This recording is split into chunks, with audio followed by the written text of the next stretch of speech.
কিছু কিছু শব্দ আছে যেগুলো নাউন এবং ভার্ব হিসেবে ব্যবহৃত হয়, যেমন আর্ম মানে অস্ত্র, এটা নাউন হিসেবে হয়, ভার্ব হিসেবে হয়। আবার আর্ম হচ্ছে অস্ত্র সজ্জিত করা। ব্যাগ ফলে আবার ব্যাগ হচ্ছে পশু শিকার করা। বুক বই, বুক মানে টিকিট কাটা।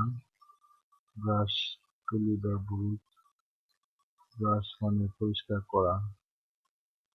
কেস কেস মানে খাঁচা, কেস মানে কারারুদ্ধ করা। কোর্ট আদালত, কোর্ট মানে সন্তুষ্ট করা। ড্যান্স নাচ, ড্যান্স মানে নৃত্য করা। ড্রিম স্বপ্ন, ড্রিম মানে স্বপ্ন দেখা। ডগ কুকুর, ডগ অনুসরণ করা। আই চোখ, আই লক্ষ্য রাখা। ফিশ মাছ, ফিশ মাছ ধরা। ফ্লক পাল, ফ্লক দলবদ্ধ হওয়া।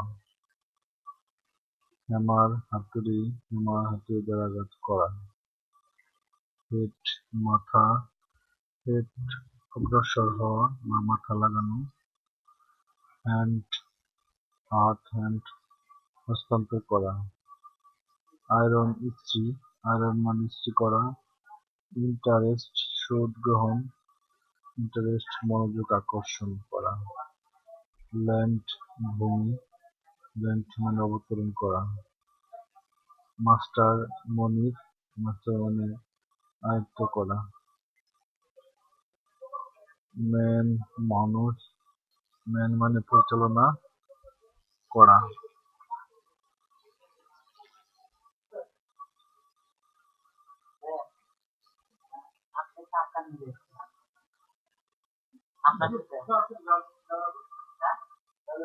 মেসাকার মানে হত্যা, মেসাকার নির্বিচার হত্যা করা। মাইন্ড মন, মাইন্ড স্মরণ করা। লেখা রাখা, দেখো আগে লেখা। মাইন্ড স্মরণ রাখা। পেন কলম, পেন লেখা। পকেট জ্যাক বা পকেট সহ করা। সেকন্ড দ্বিতীয়, সেকন্ড সমর্থন করা। টেলিফোন দূরালাপনি, টেলিফোন আর টেলিফোন করা। ওয়াটার পানি, ওয়াটার মানে পানি দেওয়া।